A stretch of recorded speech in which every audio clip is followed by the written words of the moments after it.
आपण बघू शकता नाशिकमध्ये रिंग रोड, बाह्य रिंग रोड होत आहे आणि या रिंग रोडची संकल्पना ही कुंभमेळ्याच्या पार्श्वभूमीवर आखण्यात आलेली आहे आणि नाशिकचे कुंभमेळा मंत्री गिरीश महाजन असेल, तसेच शेखर सिंग असेल, कलेक्टर आयुष शर्मा असेल, आयुष प्रसाद असेल, यांच्या सर्व माध्यमातून हा रिंग रोडची प्रस्तावना आल्यानंतर रिंग रोडचे भूसंपादन असेल, रिंग रोडमध्ये अनेक प्रश्न उपस्थित झाले, अनेक शेतकरी यामध्ये बाधित होत आहे, शेतकऱ्यांच्या अनेक समस्या आहे, शेतकऱ्यांना कमी भाव मिळणे असेल, सर्व असेल, परंतु नाशिकमधून चेन्नई सुरत हायवे देखील जात आहे आणि चेन्नई सुरत हायवे जात असताना त्यामध्ये देखील ह्या रिंग रोड क्षेत्राचे काही शेतकरी बाधित आहे आणि या शेतकऱ्यांची देखील ती मोठी समस्या आहे का रिंग रोड बाधित क्षेत्र आणि चेन्नई सुरत हे क्षेत्र शेजारूनच जात आहे आणि काही शेतकरी भूमिहीन देखील होत आहे। या संदर्भात आपल्याशी बोलण्यासाठी आपल्यासोबत काही शेतकरी आहे, आपण त्यांच्याशी चर्चा करणार आहोत। नमस्कार काका, काय नमस्कार. नाव तुमचं? ज्ञानेश्वर सीताराम जाधव. काय सांगाल? आम्ही वरवंटीचे शेतकरी आहे. आमचे सुरुवातीला चेन्नई सुरतचा आमच्या क्षेत्रातून सर्वे झालेला होता. त्याच्यानंतर त्याला लगतच रिंग रोडचा पण सर्वे झालेला आहे. त्याच्यामुळे आमचे दोन्ही रस्त्यांमध्ये पूर्ण क्षेत्र बाधित होते. ते आम्ही भूमिहून झालोय, बेघर झालोय. तर आम्हाला एवढा अन्याय शासनाने आमच्यावर कसं काय? मागणीसाठी आला होता? आमचं हेच म्हणणं आहे की आमचे क्षेत्रातून हे दोन्ही प्रकल्प जायला नकोय. एक ठीक आहे, एक आम्ही विकासाच्या दृष्टीनं जाऊ देऊ शकतो, पण दोन्ही गेल्यानंतर आम्हाला म्हणजे आत्महत्येशिवाय पर्यायच राहिला नाही काही. आणि नेमकं यामध्ये तुम्हाला मोबदल्याची काही मागणी होती का आम काही? आम्हाला तर बाजारभावापेक्षा खूपच कमी मोबदला दिलेला आहे. कारण आमचं शहराजवळ गाव असून आम्हाला इतका कमी मोबदला दिलेला आहे की आम्हाला त्याच्यामध्ये जो मोबदल्यामध्ये आम्हाला फक्त जेवढं क्षेत्र जाईल त्याच्या निम्म क्षेत्र सुद्धा बाहेर येणार नाही तेवढ्या किमतीमध्ये. यामध्ये तर चेन्नई सुरत हा रस्ता रद्द करण्यात आला होता या हो, अगोदर. त्यांनी तरी आता पुन्हा त्याचा घाट घातलेला आहे, काय सांगा? सुरुवातीला त्यांनी काय सांगितलं की चेन्नई सुरत हा रस्ता नाशिक ते सुरत रद्द झालेला आहे. त्याच्यामुळं लोकांनी, शेतकऱ्यांनी की ठीक आहे हा रिंग रोडला मान्यता दिली, परंतु आता परत बातम्या किंवा शासनाचे अधिकारी लोक येत आहे आणि हा पण होणार आहे, चेन्नई सुरत रस्ता होणार आहे. त्याच्यामुळे आमच्या पूर्ण जमिनी त्याच्यामध्ये जात आहे. तर नेमके आम्ही काय करायचं हे शासनाने ठरवावं. आम्ही जगायचं की मरायचं. नक्कीच. काय काय नाव तुमचं?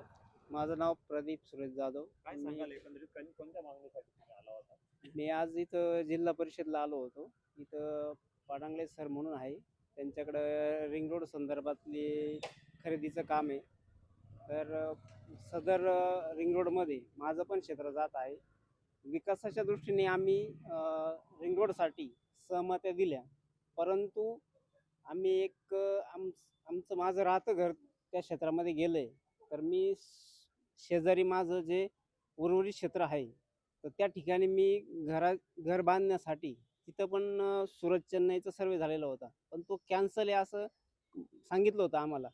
पण आम्ही ज्यावेळेस नॅशनल हायवेच्या सरांकडे गेलो, तर त्यांनी सांगितलं का पुढच्या 3 महिन्यामध्ये तुम्हाला ह्या सुरत चेन्नईचे पैसे देण्यात येणार आहे.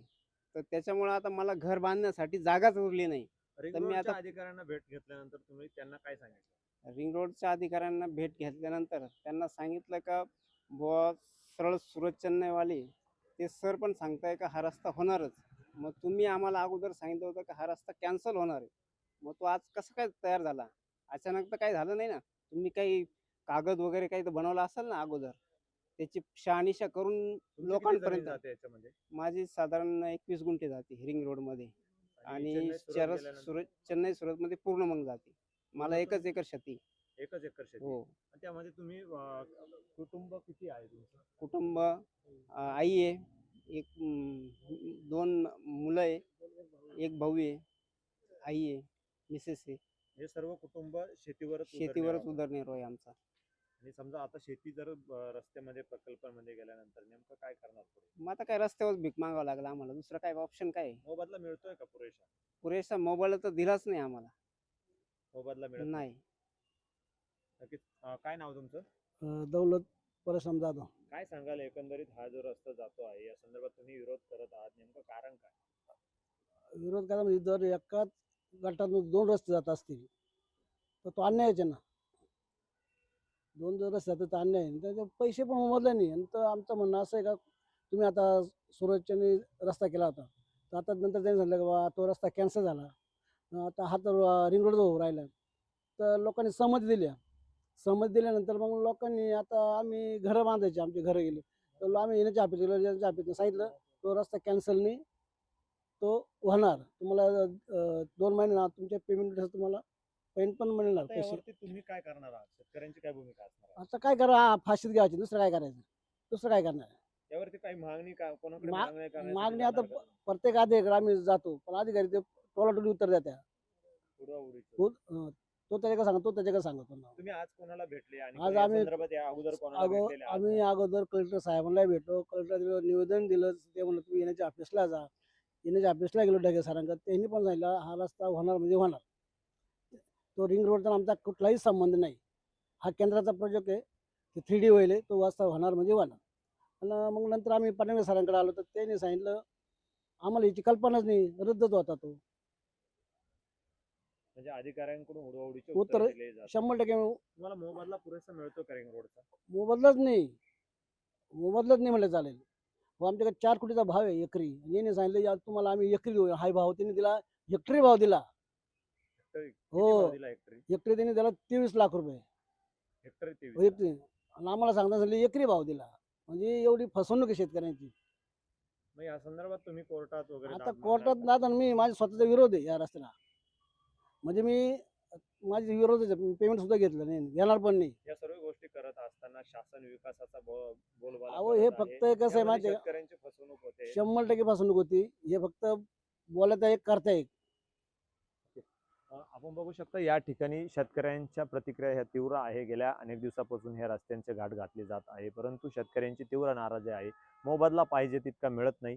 शेतकऱ्यांची नाराजी एकच आहे का एकाच क्षेत्रातून एकाच गटातून 2 मार्ग जात असेल तर आमची पूर्णतः शेती जात आहे, भूमिहीन होत आहे. आमचा कुटुंबाचा उदरनिर्वाह हा शेतीवरती आहे आणि आमचं सर्व कुटुंब उघड्यावरती येणार आहे. शेतीचा मोबदला मिळतो तितक्या मोबदल्यामध्ये आम्ही जितकी शेती जाते तितक्या अर्धी सुद्धा शेती घेऊ शकत नाही. असा प्रश्न शेतकऱ्यांपुढे मोठा उपस्थित झालेला आहे. नेमका यावरती प्रशासन आता काय मार्ग काढणार हे देखील पाहणे तितकंच महत्त्वाचं आहे. का कुंभमेळ्यामध्ये शेतकऱ्यांचा बळी होणार हे देखील तितकंच महत्त्वाचं ठरणार आहे. अमोल जाधव, नवराष्ट्र, नवभारत, नाशिक.